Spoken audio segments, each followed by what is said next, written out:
The divorce papers were on her hospital blanket before her husband even said a word. Eleanor was trapped, unable to move. She had 3 broken ribs, a lung that was punctured, and a pelvis that was fractured. She had been hoping Grant would come, hold her hand, and tell her that everything was going to be fine. But he brought a legal document instead.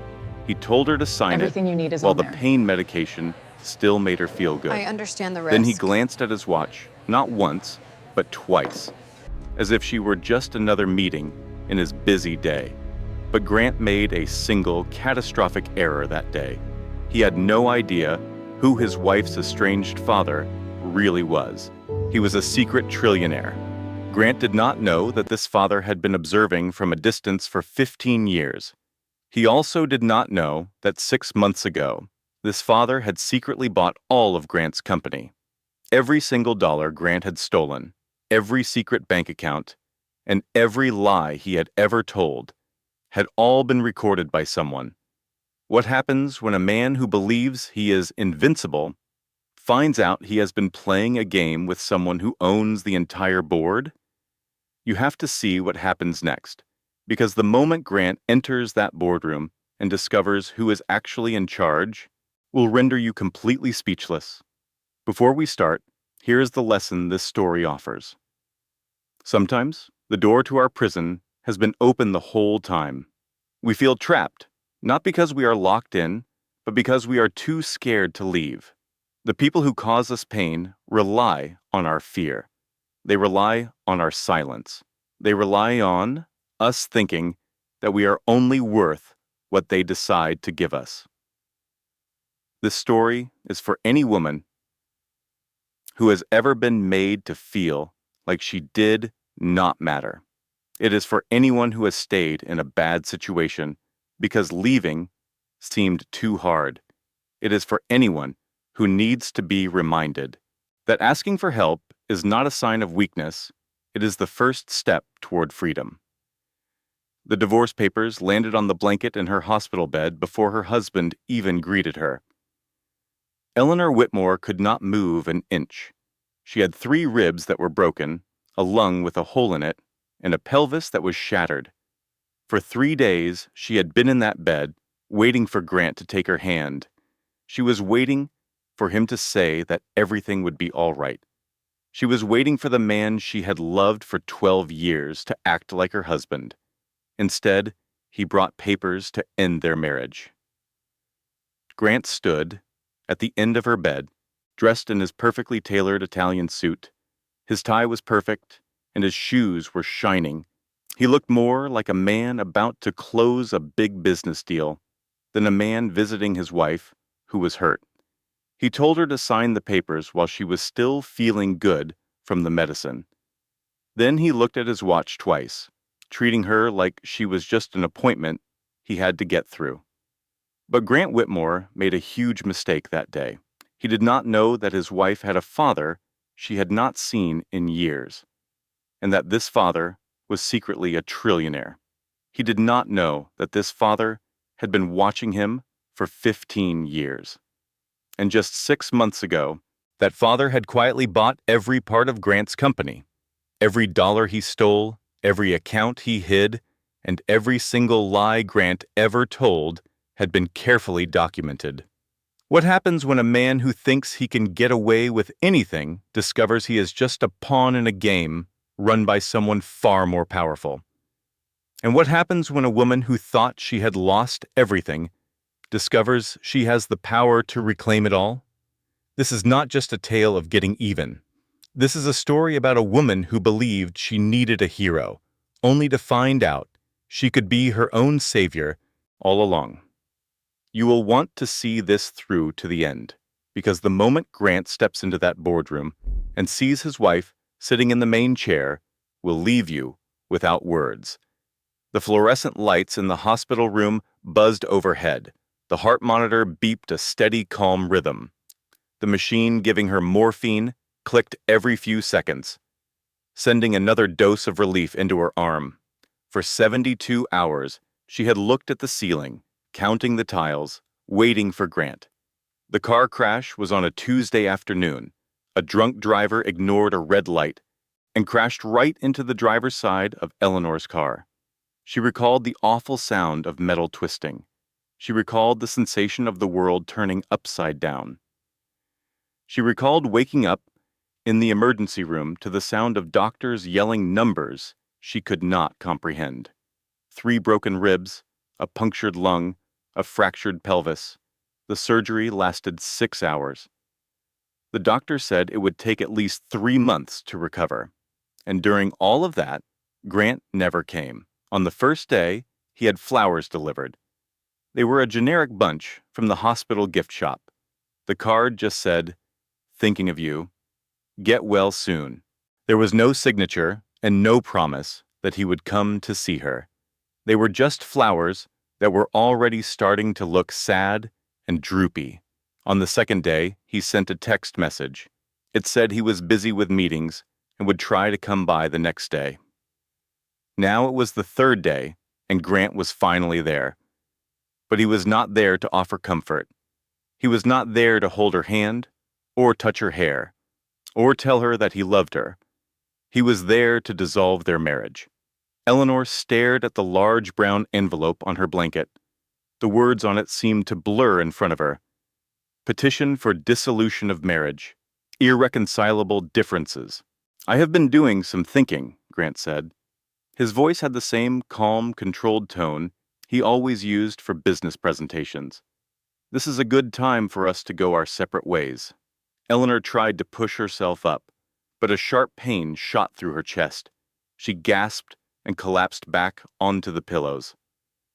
"Grant," she managed to whisper. Her voice was scratchy and weak because she had not used it much. "What are you talking about?" He moved a chair closer to her bed, not to sit beside her, but to present his case. He sat and crossed his legs, as if they were just having a normal conversation over a cup of coffee. "I have already taken my things from the house," he explained. "I am at the Riverside Hotel for now, until I can find my own place. My lawyer has marked all the important parts in the document. You should sign it while the medication is still keeping you comfortable." Eleanor let out a laugh. The sound surprised her. It was a laugh filled with disbelief and dulled by morphine, and it made her broken ribs ache in protest. "You cannot be serious," she said. "This has to be some kind of terrible joke." But then she truly looked at his face, and she saw the truth in his cold blue eyes. He was completely serious. He had been planning this. He had timed it perfectly, with the same precision he used as the chief financial officer of his company. He had waited until she was completely helpless, drugged, and too weak to argue with him. "Grant," her voice broke, "we have been married for 12 years.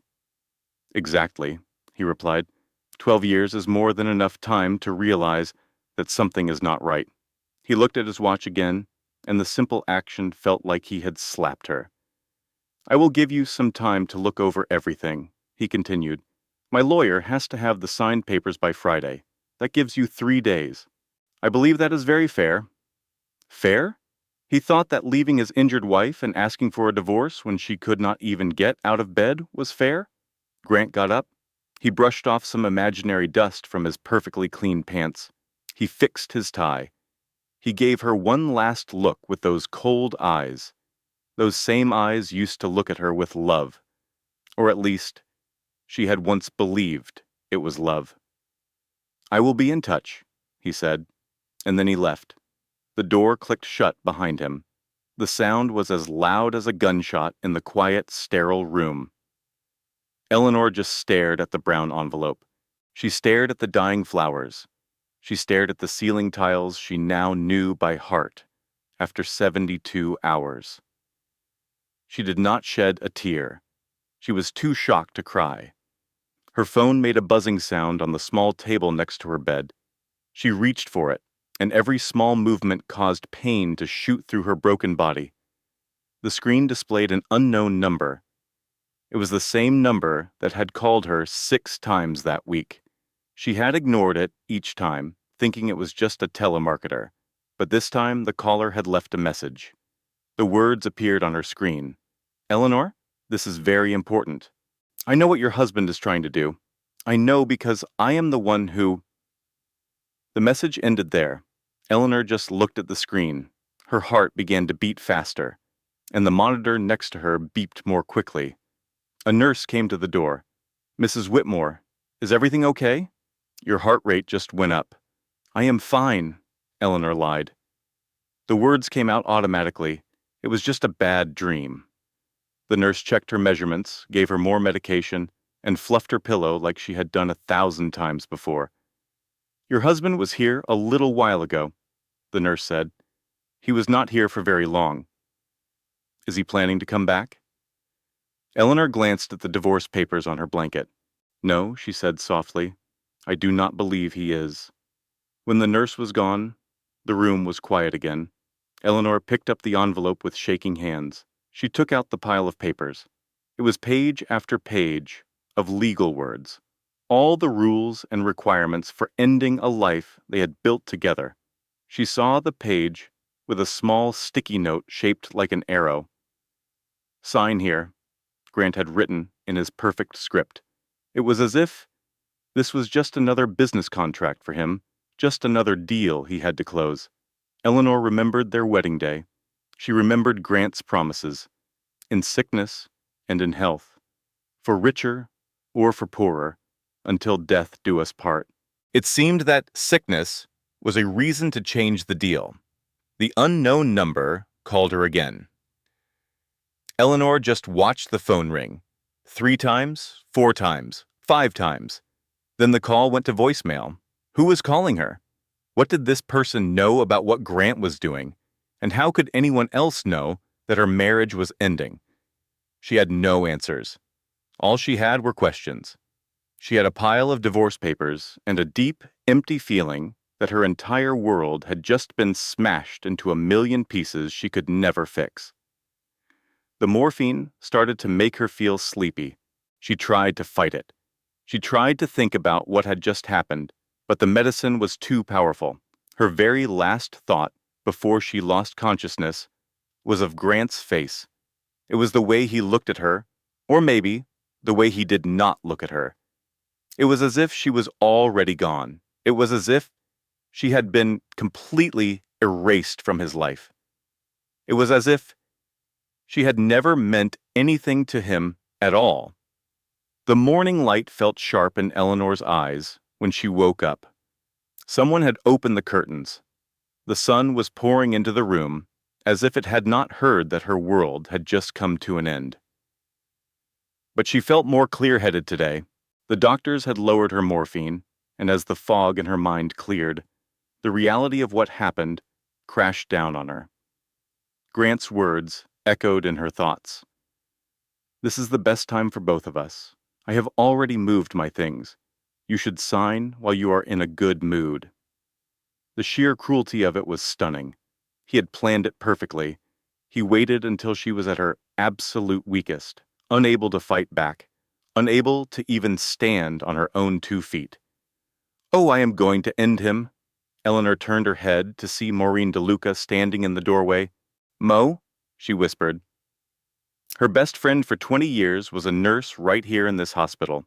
From the expression on Mo's face, it was clear she knew everything. Mo marched into the room, her nursing scrubs wrinkled after a very long shift. Her dark hair was hastily tied up in a messy bun, and her brown eyes were burning with a fierce anger. "The entire floor is buzzing," Mo said. "That arrogant piece of trash came in here yesterday. He handed you divorce papers while you are lying here with a collapsed lung. You can barely even move. I swear, Eleanor, I will find him, and I will make him pay." Eleanor's voice came out as a weak whisper. "How did you find out?" "Honey, this is a hospital. News travels fast. Everyone knows everything within 15 minutes. Mo pulled a chair close to the bed. She took Eleanor's hand between both of hers. Her grip felt warm and strong, which was exactly what Eleanor needed in that moment. "Tell me what happened," Mo urged. "Tell me every single thing he said." So Eleanor did. She described the manila envelope, his calm explanations, how he kept checking his watch, and the Friday deadline he gave her. Mo's face got darker with each word. "That man is a complete snake," Mo declared. "And I should have told you this years ago." Eleanor's blood turned to ice. "Told me what?"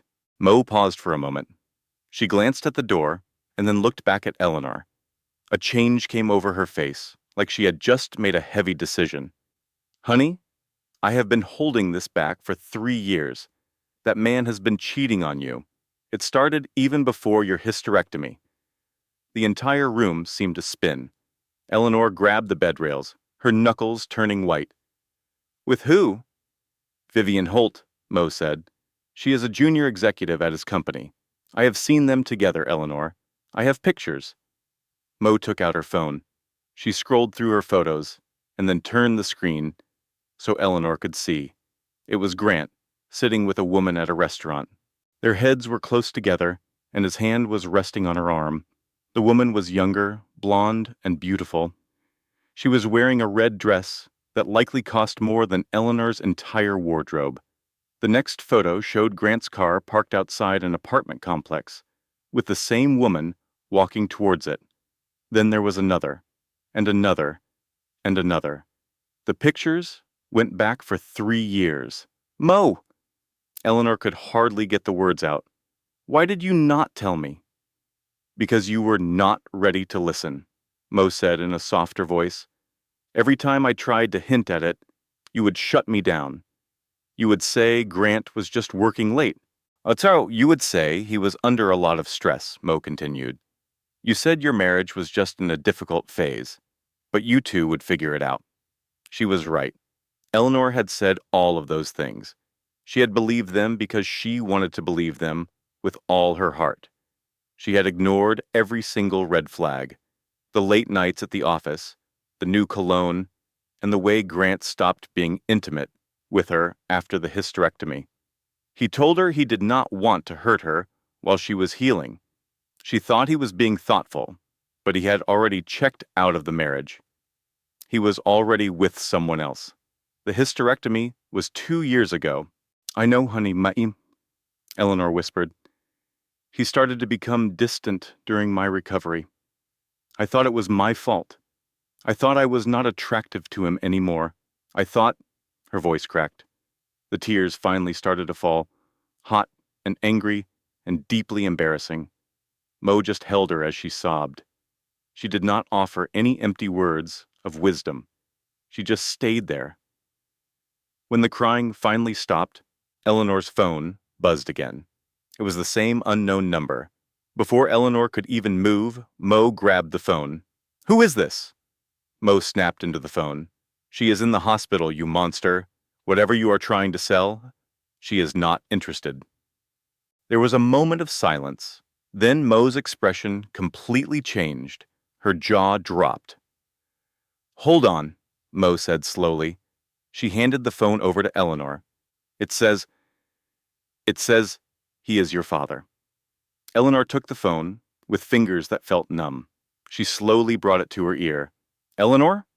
a man's voice said. It was older, yet familiar in a way that made her stomach twist into a knot. "Eleanor, please do not hang up." "Dad?" she whispered. She had not spoken to Raymond Calloway in 15 years, not since her mother's funeral, not since she found out he had been secretly rich the entire time her mother was battling cancer, while they struggled to afford her treatments. She remembered that day clearly. Her mother died slowly because they could not pay for the best medical care available. Eleanor had called him a coward, a liar, and a fraud. She had promised she would never speak to him again. And now here he was, calling from a hidden number while she was lying broken in a hospital bed. "What do you want?" Her voice was like ice. "I know what your husband is up to," Raymond said. "I know because I have been watching him. I have taken action, Eleanor. I have taken action to protect you." "I do not need your protection," she shot back. "I do not need anything from you. Please, just hear me out. For the past 2 years, your husband has been moving money. He has been transferring your shared assets into secret, offshore accounts. He is planning to leave you with absolutely nothing. In fact, it is worse than nothing. He is planning to leave you with all of his debt. Eleanor's heart started to race. The monitor next to her bed began to beep faster. Mo watched her eyes wide with concern. "How do you know all of this?" Eleanor demanded. "Because 6 months ago," he said, "I bought his company." The words did not register at first. They simply could not be real. "What? Whitmore Technologies? Grant's company? I now own the majority of shares through a shell corporation. Grant has no idea," he continued. "Nobody knows. But I know everything he has been doing, Eleanor. I know about every single dollar he has stolen, and every single lie he has told. And I can help you. But only if you let me." Eleanor's hand was shaking so much that the phone almost fell from her grip. "Why?" she asked. "Why would you do this? You have not spoken to me in 15 years. You let Mom die. You let her die when you had the money to save her. Why would you suddenly care about my marriage?" There was a long silence on the other end of the line. Then he spoke quietly. "I have cancer, Eleanor. Pancreatic. Stage 4. I have maybe a year left, and I could not stand the thought of dying while you still hated me." The phone slipped from Eleanor's hand, clattering onto the thin hospital blanket. Raymond's voice continued, sounding small and far away. "Eleanor? Eleanor, are you still there?" Mo picked up the phone. She said something that Eleanor could not quite make out, and then she ended the call. "What in the world was that all about?" Mo asked. Eleanor just stared at the ceiling, at the white tiles she had spent the previous night counting.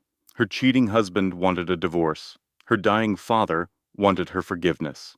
And she was stuck in a hospital bed, completely unable to escape from either of them. "I do not know," she whispered.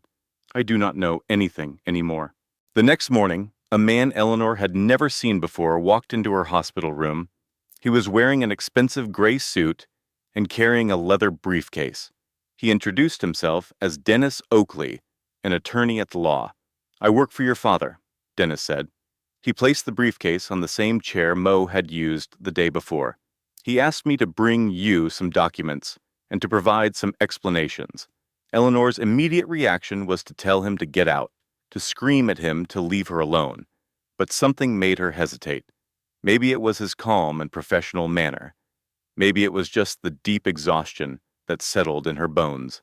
Or maybe she just desperately needed some answers. "Talk," she said. Dennis opened his briefcase and took out a folder that was thick with papers.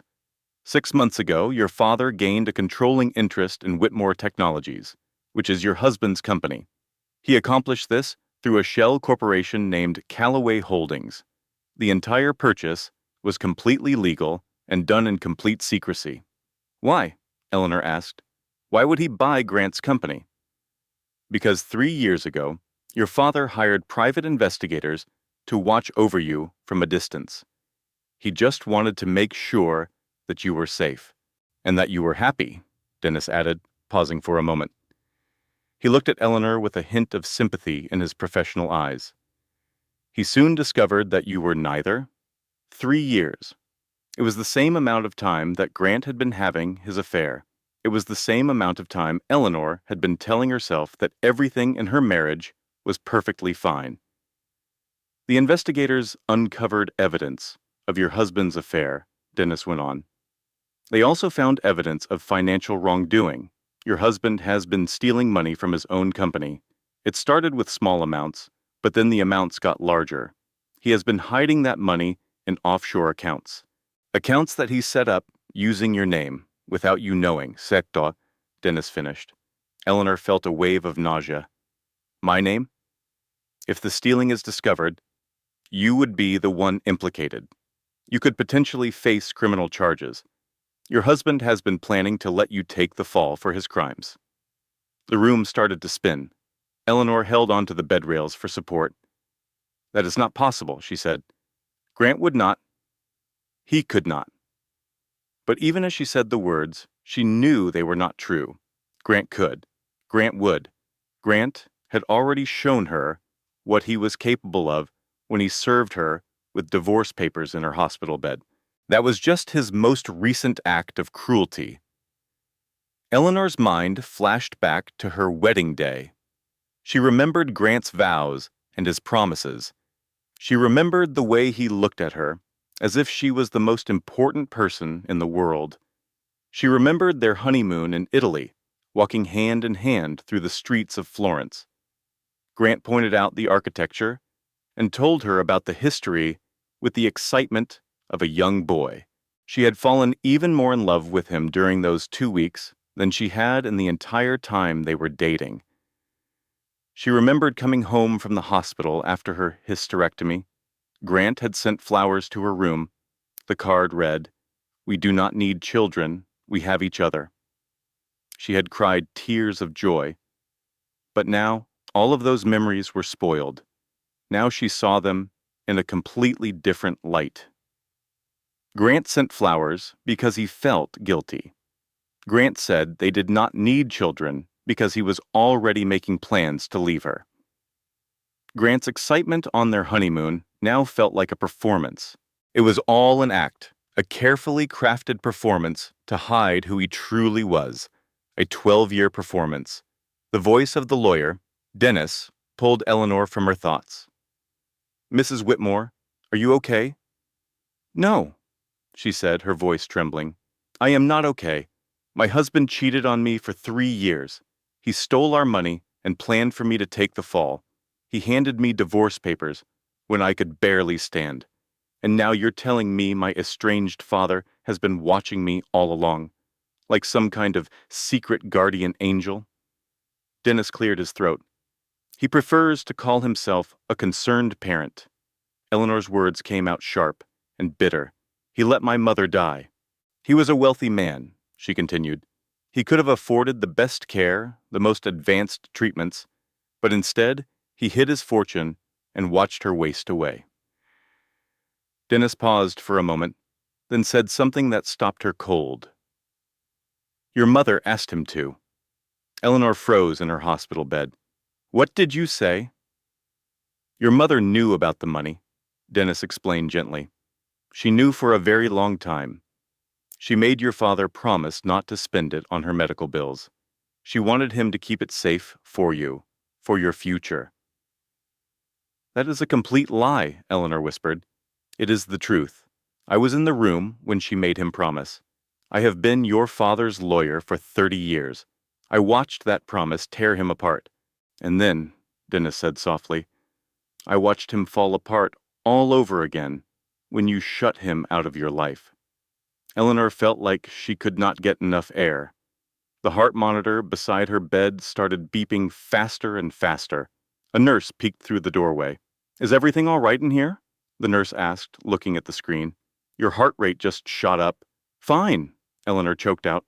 "We are fine." The nurse looked unsure, but eventually left. Dennis watched Eleanor with kind, patient eyes. "I am not here to make you forgive your father," he said. "I am here to give you the truth and to give you a choice. You can sign the divorce papers your husband gave you. You can walk away with whatever little bit he decides to throw your way. Or," he continued, "you can stand up and fight, using your father's resources to back you up." "I do not want his resources," she snapped. "I do not want anything from him." "Then what is it that you want?" The question filled the quiet hospital room. Eleanor did not have an answer. She had wanted a happy life, a loving marriage. She had wanted to grow old with Grant. She had dreamed of having children. Before the doctors told her it would never happen. But none of that was real. It had never been real. It was all a fantasy, built on a foundation of Grant's lies. Dennis rose from his chair. He put a small flash drive on her bedside table. "This has everything," he said. "It has bank records, private emails, and wire transfer receipts. It is proof of every single dollar your husband stole. It shows every hidden account he has. It details every lie he told his board of directors." Dennis then placed a business card next to it. "Call me when you figure out what you want to do. Your father is ready and waiting to help you, but only if you ask for his help. The decision is completely up to you." He turned and left the room, the door clicking softly behind him. Eleanor just stared at the little flash drive. It was such a small object to hold such a massive power. She reached for her phone and started scrolling through 3 years of pictures.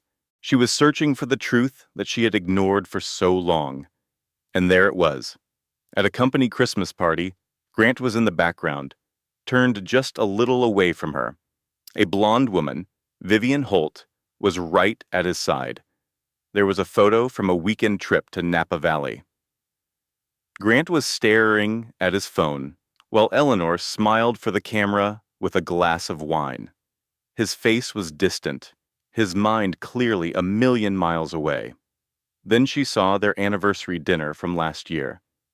Grant's smile never quite reached his eyes, while Eleanor beamed, completely unaware of the truth. She kept scrolling, and the evidence was everywhere, hiding in plain sight. She had simply chosen not to see it. That night, all alone in her quiet hospital room, Eleanor made up her mind. She would not sign Grant's papers. She would not settle for his scraps. She was absolutely not going to let him win. For the first time in 3 long days, she felt something. Besides pain and confusion, she felt a surge of anger. 3 days ahead of the schedule, Eleanor checked herself out of the hospital.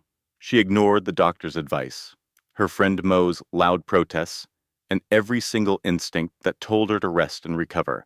But she could not recover in that room, not while staring at the ceiling. She could not just lie there waiting for Grant's lawyers to call her with new threats. She had to do something. She needed to be in control of her own life again, even if it started with just her own body. Mo helped her into a wheelchair, and then into Mo's old Honda Civic. Every little bump in the road sent a jolt of pain through Eleanor's broken ribs. She clenched her teeth and pushed through it. "Where are we going?" Mo asked as she pulled out of the parking garage. Eleanor gave her an address for a coffee shop in the downtown area. Mo's eyebrows flew up. "That is Vivian Holt's favorite spot. She goes there every single morning. How do you know that?" "Dennis told me," Eleanor replied. "My father's people have been watching her too." "Eleanor," Mo said, her voice full of worry, "are you absolutely sure this is a smart idea? Going to confront the other woman?" "I am not going to confront her," Eleanor said calmly. "I am going to recruit her." The coffee shop was a trendy, expensive place that sold things like $8 lattes and organic muffins. Eleanor chose a table in the corner, placing her walker beside her. Mo stayed in the car, ready to run in if things got out of hand. Vivian Holt walked in right at 8:15 in the morning. She was blonde, beautiful, and about 4 years younger than Eleanor. She wore a stylish dress and walked with an air of complete confidence. She looked like a woman who had her life perfectly in order. That is, until she saw Eleanor sitting in the corner. Then, all the color drained from her face. Eleanor gave a small wave. Vivian stood frozen by the door for a second, and Eleanor thought she might turn and run. But then, a look of determination crossed her face. She took a deep breath, walked over to Eleanor's table, and sat down. "I was wondering when you were going to find me," Vivian said. "So, you were expecting me?" Eleanor asked. "I was expecting something," Vivian admitted. "The wife of my boss showing up at my morning coffee spot seemed like a definite possibility." Eleanor looked closely at the woman sitting across from her. She was searching for any sign of arrogance or victory, the classic smirk of a mistress who had won the prize. But she saw none of that. Instead, she saw fear, exhaustion, and something that almost looked like relief. "You are not what I imagined," Eleanor said honestly. Vivian glanced at Eleanor's walker and the cautious way she held herself. "Neither are you.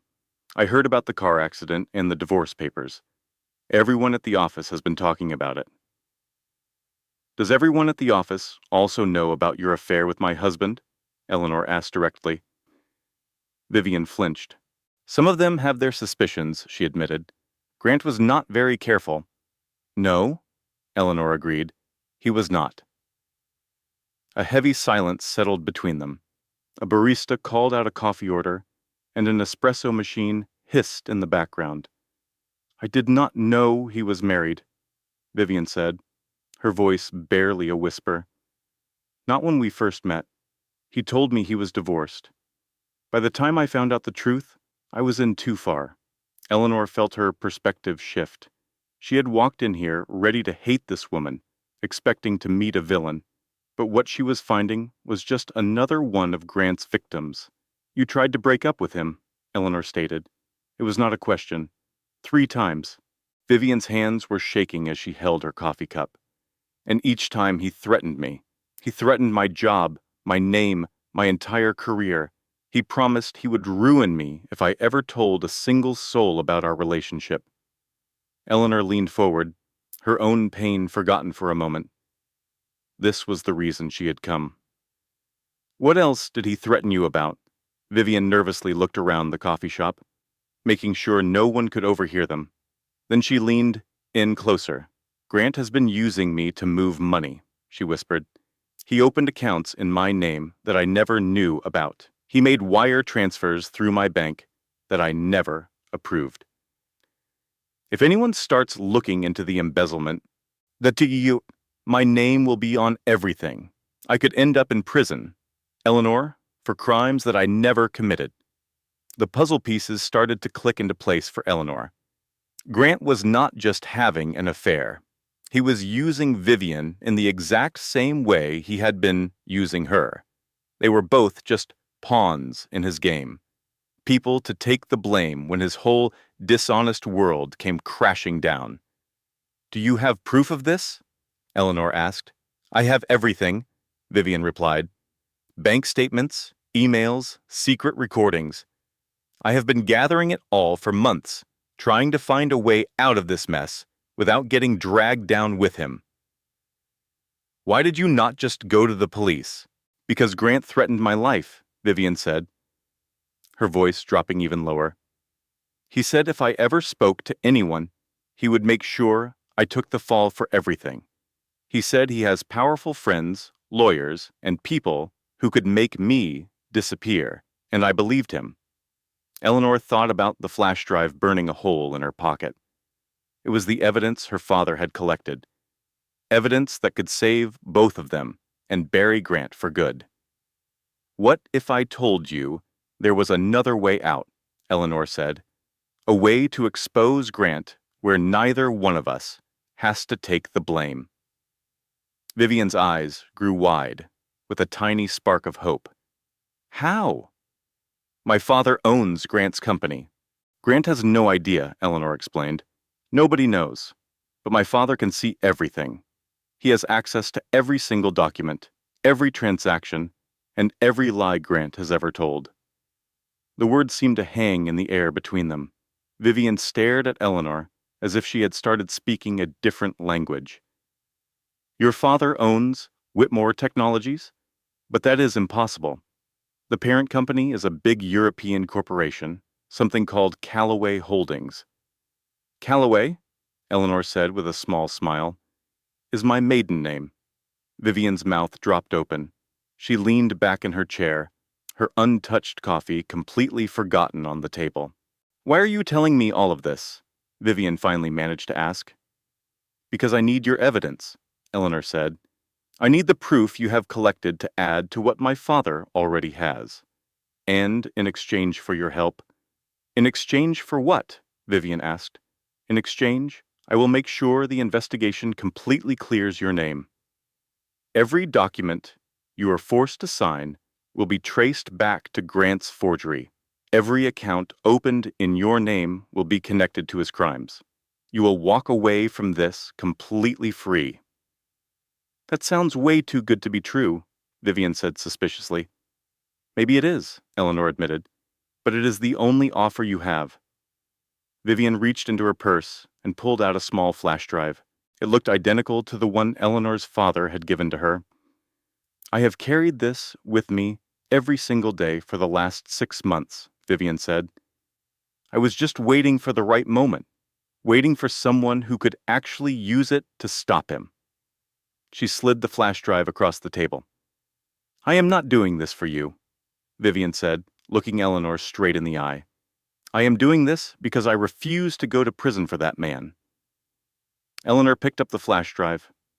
It felt heavy in her hand, filled with years of lies, proof of Grant's crimes, and the key to her own freedom. Thank you, Eleanor said softly. Do not thank me yet, Vivian replied. When Grant is backed into a corner, he gets dangerous. So, whatever your plan is, please be careful. Eleanor slipped the flash drive into her pocket and reached for her walker. She paused and said, "One last thing.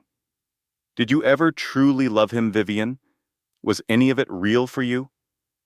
Vivian remained silent for a very long time before finally shaking her head.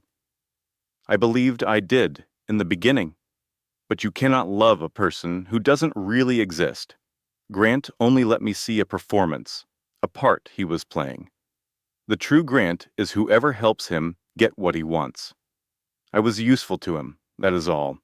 And when I was no longer useful, he would have discarded me, just like he is trying to discard you." Vivian stood up. "For what it is worth, I am sorry for everything. I am sorry for my unknowing role in this, and for not coming to you much earlier." "You are coming to me now," Eleanor replied. "That is what is important."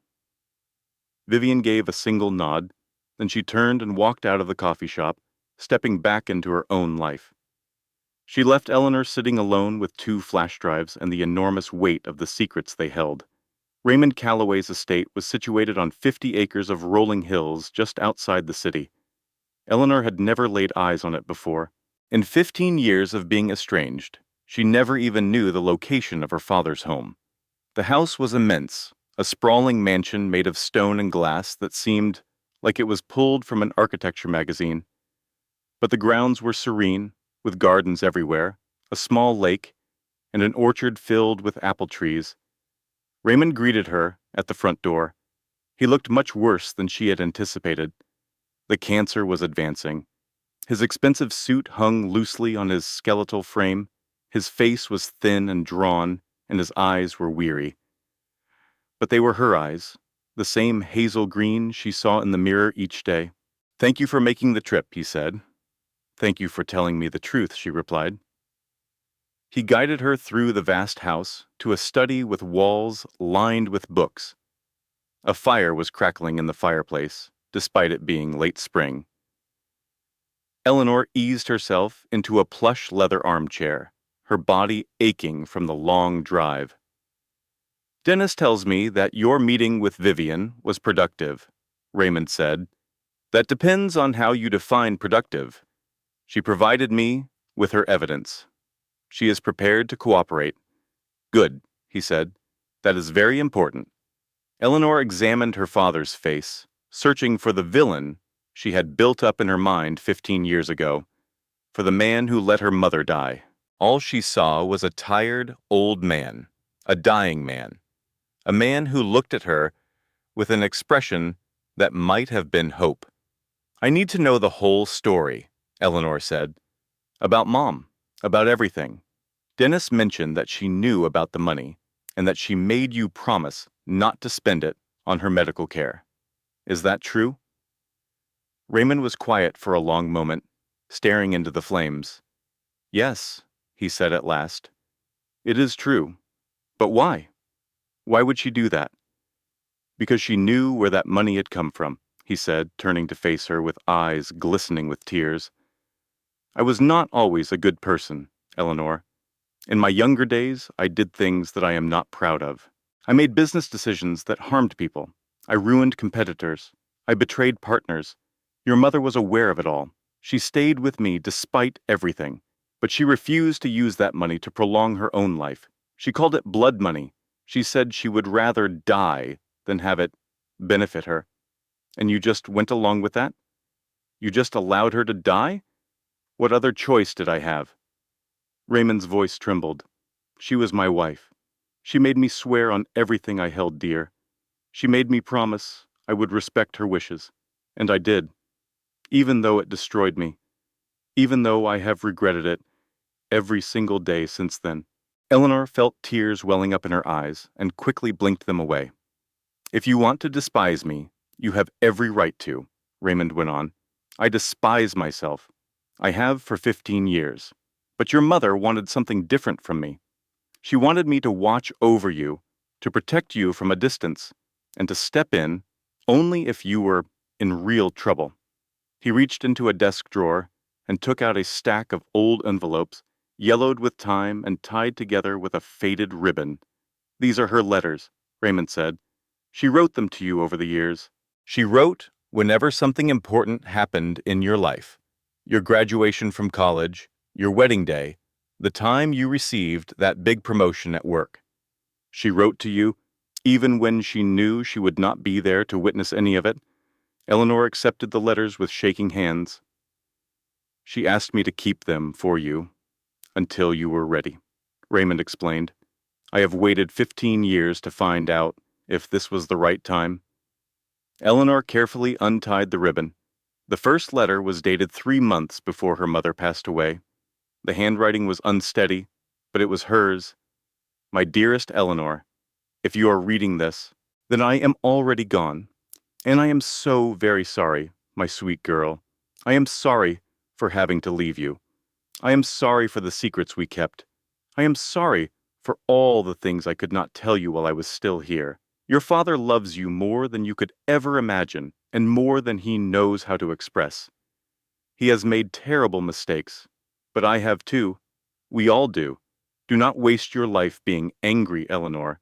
Do not let bitterness poison the years ahead of you. Your father needs you, and whether you realize it or not, you need him too. I love you.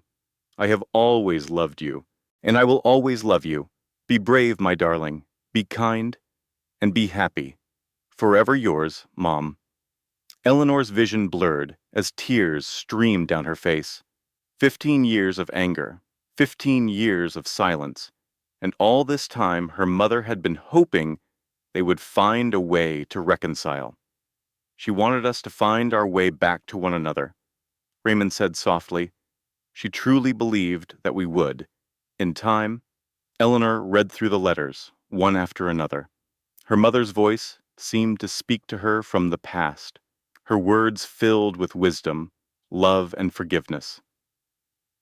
By the time she looked up, hours had gone by. The fire had died down to glowing embers.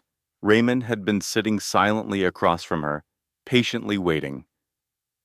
I do not know if I can forgive you, Eleanor finally said. Not completely, not right away. I am not asking for your forgiveness. Then what are you asking for? Time, he answered. Whatever time I have remaining. I do not want to die as a stranger to my own daughter.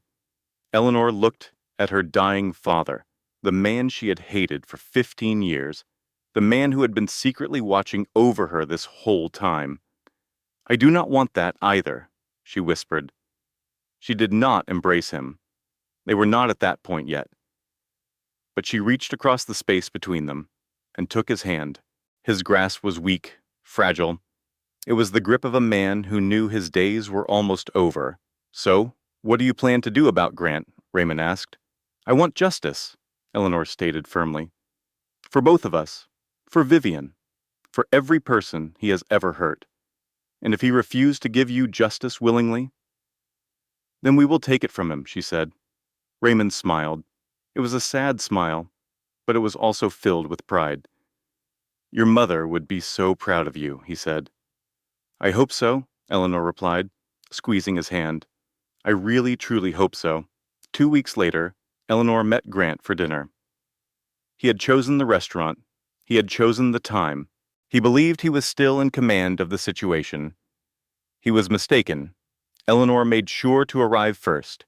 She had selected her outfit with great care. It was a navy blue dress that made her feel confident, paired with her mother's pearl earrings. She even wore heels that still caused pain in her healing pelvis. Every item was a piece of armor for the battle she was about to face. She could now walk without her walker. It was slow and painful, but she was on her own 2 feet, and that was important. Grant arrived at 7 o'clock sharp. He wore his charming smile like a costume. He kissed her on the cheek as if they were old friends, just catching up. He ordered an expensive bottle of wine without even asking her preference. He always did things like that. "You look wonderful," Grant said. "Much better than the last time I saw you in the hospital." "Thank you," she said. "I am getting better. I am happy you agreed to meet," he continued. "I believe we can handle this like adults. No need for drama or lawyers dragging this out. Just a clean break." Eleanor took a sip of her wine. It was an excellent vintage. Grant always had exceptional taste in wine. His morals were terrible, but his taste in wine was perfect. "I had my lawyer prepare a new settlement offer," Grant said. "It is more generous than the first one. I think you will agree that it is very fair." "How generous?" "He is offering. You get the house, your car, and enough money to pay for your medical bills. It is more than reasonable, Eleanor." He was offering her scraps from a feast he had been secretly preparing for years. The offshore accounts, the hidden assets, the stolen funds, and he actually expected her to be grateful for his so-called generosity. "I have been doing a lot of thinking about our marriage," Eleanor said calmly. "All 12 years of it. I have been wondering exactly when you changed. Was it a slow process, or was there a specific moment? I am just curious." Grant's smile wavered for a second. This was clearly not going according to his plan. "What are you talking about?" "I am talking about when you decided I was no longer enough for you. When did you begin planning your escape? When did you start sleeping with Vivian?" For a brief moment, his face turned white, but then his mask of composure slipped right back into place. "Eleanor, I have no idea what you have been hearing, but I have heard everything, Grant, and I have seen everything. I have seen the photos of you and Vivian. I have seen the bank statements from accounts you kept secret from me. I have seen the emails between you and your lawyer, planning how to leave me with absolutely nothing. That is not true. I have also been having some very interesting conversations with my father. You remember my father, Raymond? Do you not? You met him at our wedding? He has taken a sudden interest in your career lately. He is especially fascinated by your work at Whitmore Technologies." Grant put his wine glass down, and she saw that his hand was trembling. "Your father? You have not spoken to him in years. We are getting reacquainted. He has been incredibly helpful. Very informative, in fact." Eleanor leaned forward, enjoying the look on his face. "Did you know he has been tracking your offshore bank accounts? Every single wire transfer, every fake invoice, every last dollar you have stolen from your own company." The color drained from Grant's face, leaving it a sickly pale. For the very first time since she had met him, he looked truly afraid. "Eleanor," he said, his voice strained, "whatever it is you think you know, I know that you have been embezzling money for the last 3 years. I know you have been using my name to open fraudulent accounts. I know that you plan to leave me to deal with the fallout, while you ran away with your mistress and all of your stolen money. That is ridiculous. You have no way to prove any of that. Actually, I can. Vivian was extremely cooperative. She gave me quite a collection of evidence, and it all matches up perfectly." As my father's investigators laid out the truth, Grant's jaw tightened, and his charming mask completely fell away. "What do you want?" he demanded. "I want a divorce that is fair. I want a real list of everything we own together, and I want half of it all. That includes the money you tried to hide." "And if I say no," Eleanor offered a smile that was not friendly at all, "then my father will give his evidence to the Federal Bureau of Investigation. You will spend the next 10 to 15 years in a federal prison. It is your choice, Grant." She pushed herself to her feet. Every single movement sent a shock of pain through her still healing body, but she refused to let him see it. She took her purse from the table and left a $20 bill to pay for her wine. "I will be in touch," she told him. "Oh, and Grant, your deadline is this Friday. I think that gives you plenty of time." She walked straight out of the restaurant. Behind her, she could hear Grant shouting her name. He was demanding, then threatening, and finally begging her to come back. She never turned around. Mo was already in the parking lot waiting. She saw the look on Eleanor's face and smiled. How did it go? I made him nervous. Good. He deserves to be nervous. He deserves much worse than that. Eleanor carefully got into the car.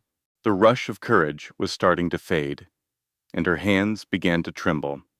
I cannot believe I just did that, she whispered. I cannot believe I threatened my husband with federal prison. Your ex-husband, Mo corrected gently. Soon-to-be ex-husband, right? Yes, soon-to-be ex-husband. Eleanor laughed, and the sound of it surprised her. It felt good.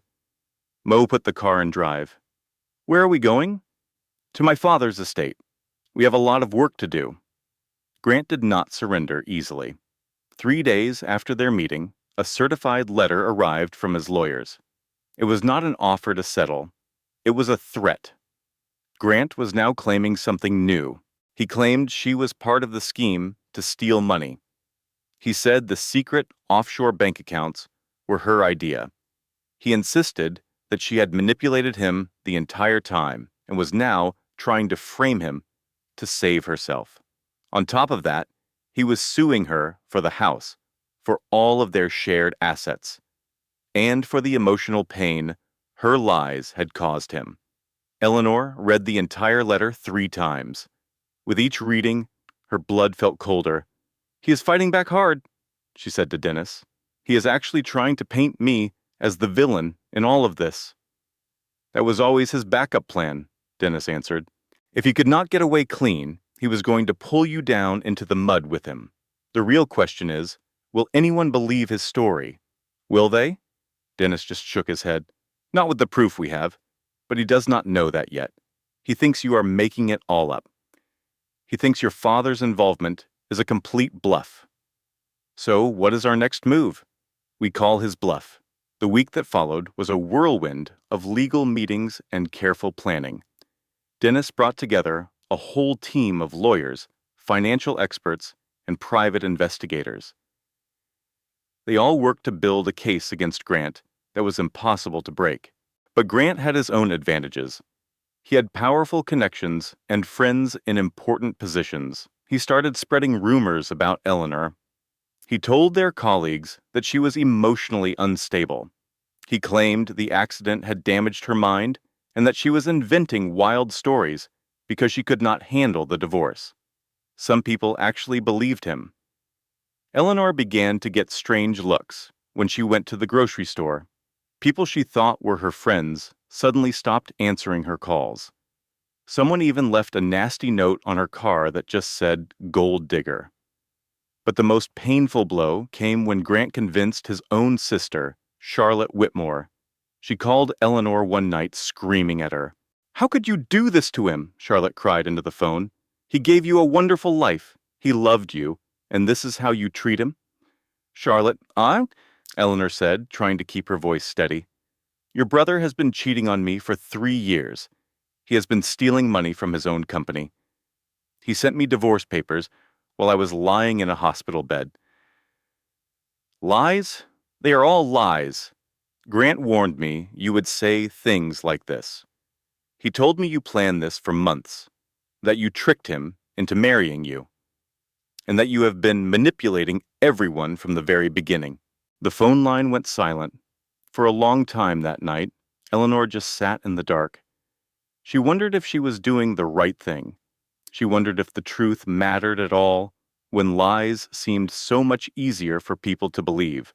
Mo found her at 2 a.m. She was sitting in the bathtub, still in her clothes, with cold water running around her. "Oh, honey." Mo gently helped her out of the tub. She wrapped her in warm towels and made her drink a cup of hot tea. "What is wrong?" "Everyone believes him," Eleanor whispered, her teeth chattering. "Everyone thinks I am the crazy one, the gold digger, the manipulator." "Not everyone," Mo said softly. "Enough people. Enough to make me start to doubt myself." Mo sat on the floor beside her and took her hand. "Here's the thing about men like him," Mo said quietly. "They are charming. That is how they get away with their behavior for so long. They convince the whole world that they are the good guy, and that their victim is the one with the problem. This is not about you, Eleanor. It is about how good he is at lying. What if I cannot win this? Then you go down fighting, Mo said firmly, but you do not let him win by giving up. Eleanor looked at her best friend, the one person who had stood by her through it all. She was the one who saw the truth when no one else would. I am scared, Eleanor confessed. I have never been this scared in my entire life. Good. Being scared means you know what is at stake. But you are not facing this alone. You have me, you have your father, and you have the truth. And the truth does matter, Eleanor, even when it feels like it does not. The next morning, Eleanor woke up with a new sense of purpose. She was finished being on the defensive. She was done waiting for Grant to make the next move. It was time to bring the fight to him. 3 weeks later, Grant Whitmore walked into the quarterly board meeting. At Whitmore Technologies, he felt completely confident. His financial numbers looked great, and his presentation was perfect. The new majority shareholder was finally going to be there in person, and Grant was ready to make a good impression. He had spent the last month managing the damage. Eleanor's threats in the restaurant had worried him at first, but his lawyers promised him she had nothing real to use against him. The secret accounts were buried too deep. The evidence, they said, was weak. His rumor campaign was working. Eleanor was bluffing. She had to be bluffing. The boardroom began to fill with the usual faces. There were directors Grant had known for years, the chief financial officer of the parent company, and the legal team. But then, 2 people walked in that Grant did not know. The first was a well-dressed man in an expensive suit. His name tag read, Dennis Oakley, General Counsel for Callaway Holdings. The second person was a woman. She was wearing a simple navy blue dress and pearl earrings. She moved slowly and deliberately, like someone who was still recovering from a serious injury. Grant's heart suddenly stopped. Eleanor? Grant said, his voice sounding tight and unfamiliar in his own ears. Eleanor, what are you doing here? Eleanor did not say a word. She walked directly to the head of the conference table.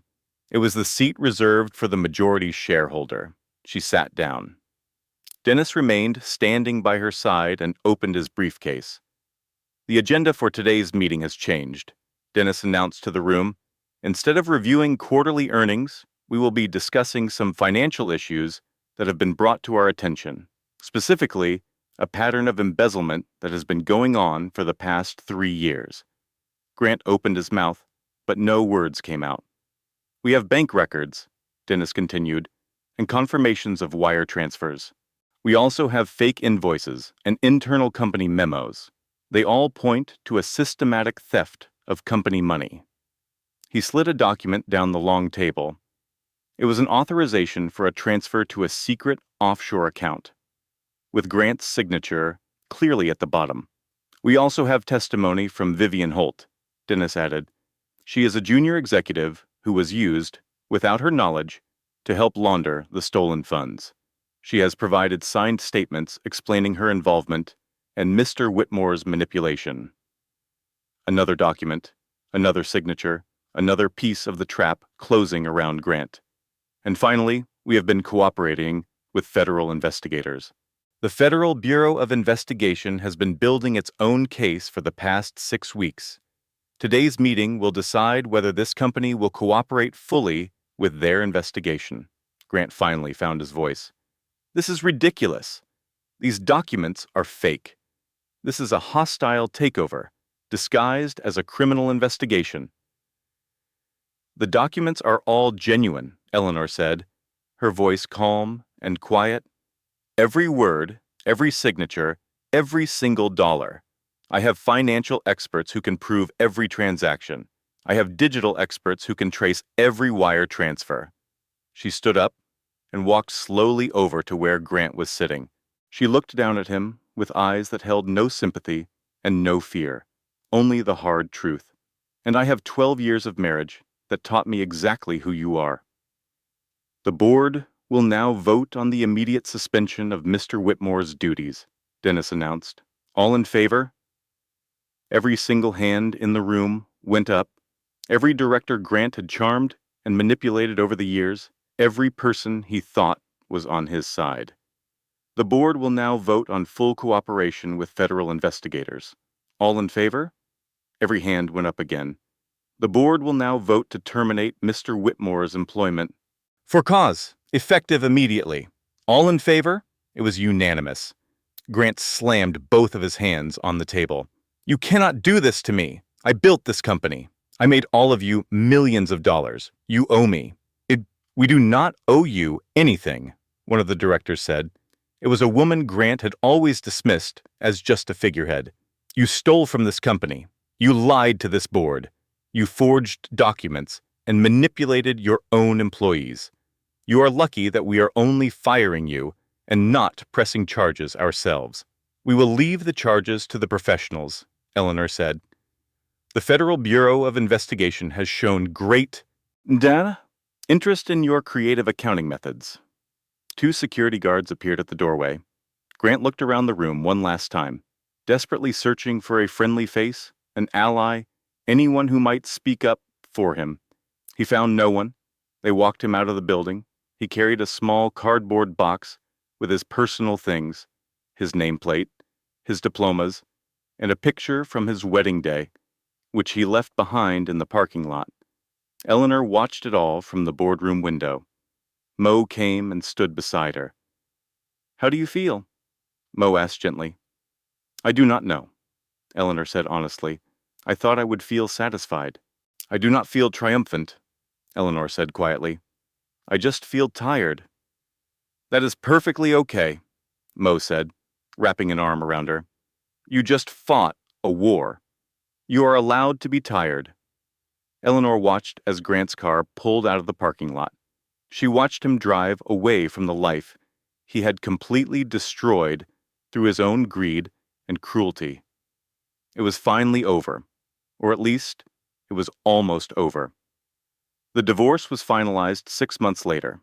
Grant had pleaded guilty to reduced charges after his lawyers negotiated a deal. He got 18 months in a minimum security prison, a fine he would struggle to pay, and the permanent end of his career in finance. Eleanor did not go to the sentencing. She did not need to see him in handcuffs. She did not need the type of closure that came from watching him suffer. What she needed was peace, and peace was not something she would find in a courtroom.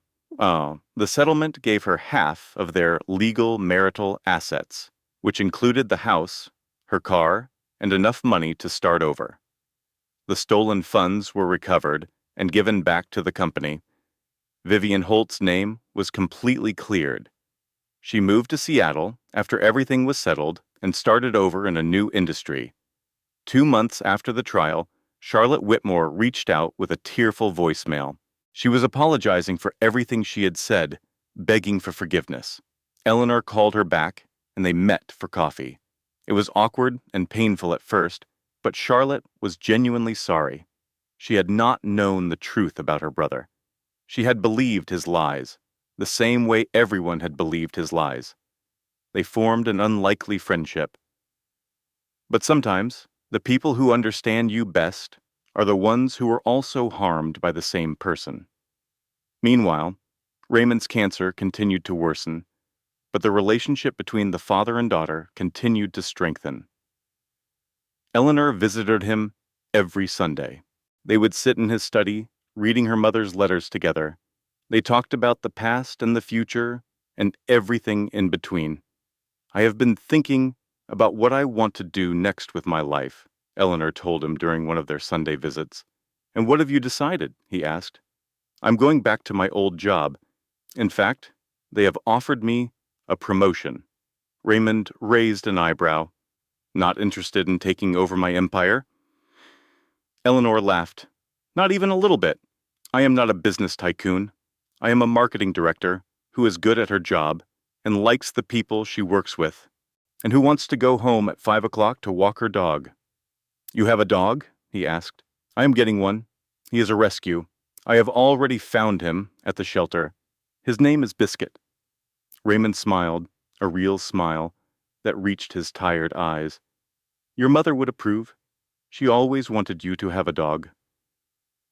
I know, she said softly. She mentioned it in one of her letters. They sat in a comfortable silence, the kind of silence that did not need to be filled, the kind that came from true understanding. I am proud of you, Raymond said, not because of Grant, not because of any of this. I am proud of who you have become.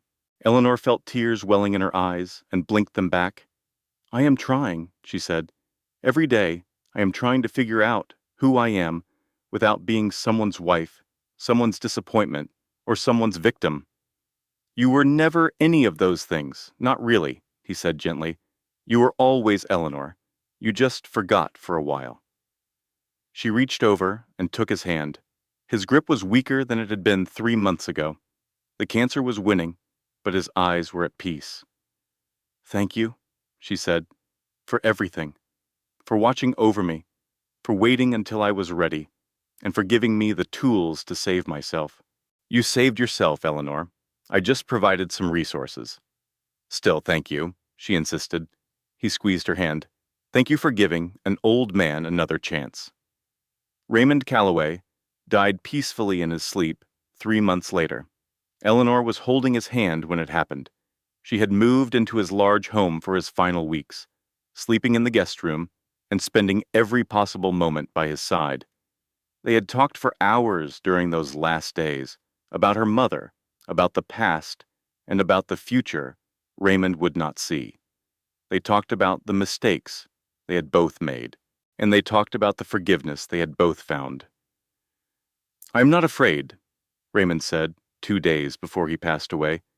I have made my peace with your mother, with you, with everything I have done. I am glad, she replied. Promise me something. Anything. Do not spend your life looking backward. Do not let regret poison the years you have left. Live forward, Eleanor. That is all I ask. She promised, and she meant it. 1 year later, Eleanor sat in her garden. Biscuit dozed in a patch of sunshine at her feet. A cup of coffee cooled on the table beside her. The morning was perfect, quiet, and entirely hers. She had sold her father's mansion and donated most of his fortune to charity. She kept just enough to buy a small cottage with a garden, a room for Biscuit, and beautiful morning light that streamed through the kitchen windows. The company Raymond had built was in good hands. She had hired a chief executive officer she trusted, someone who shared her values about ethical business and charitable giving. She served on the board but did not run the daily operations. That was not her calling. Her calling was smaller and quieter. A house with a garden and a dog.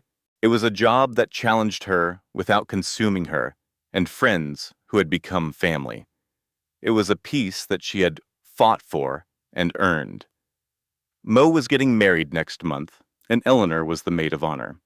She had spent the past 6 months helping plan the wedding, arguing about flower yacht arrangements, and taste testing 14 different cakes.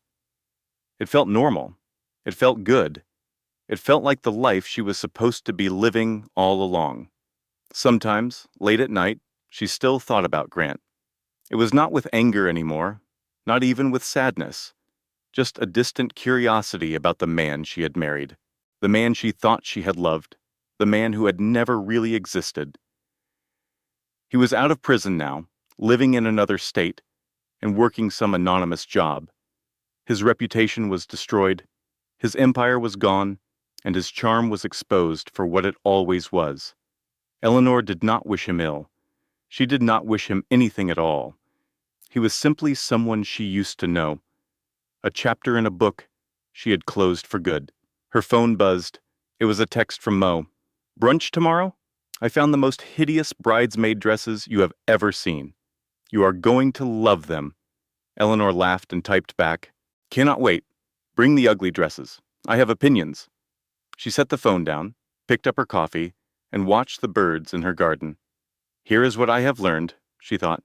Sometimes we need others to remind us that the door was never locked. Sometimes accepting help is not weakness, it is wisdom. And sometimes the person we are waiting to save us is ourselves. The sun was warm on her face. Biscuit stretched and yawned and settled back into his nap. Somewhere in the distance, a church bell rang the hour. Eleanor smiled. She thought about her mother's letters. She thought about all the moments her mother had written about without being there to see them. Graduation, her wedding, promotions, and now, this moment. A quiet morning in a garden, a cup of coffee, a rescue dog named Biscuit, and a life rebuilt from the ashes of betrayal. "I did it, Mom," Eleanor whispered. "I found my way back." The breeze stirred the flowers, and the birds sang their morning songs. And Eleanor Calloway sat in her garden, whole, healed, and free, not because someone saved her, but because she had learned to save herself. If you have ever felt alone in your struggle, you are not alone anymore. This channel is your community. If this story touches your heart, leave a comment below and share your own experience. Your words might be exactly what someone else needs to hear today. Hit that subscribe button and turn on notifications. Every week, we bring you stories of strength, survival, and transformation. Like this video, if you believe every woman deserves to know her worth, share it with someone who needs to hear this message today. Now, for a closing disclaimer. This content has been carefully researched, developed, and manually edited by our team to deliver meaningful stories with valuable life lessons. Every character, every scene, and every word has been crafted to inspire, empower, and remind you that no matter how dark the chapter, your story is not over. Thank you for being part of our community.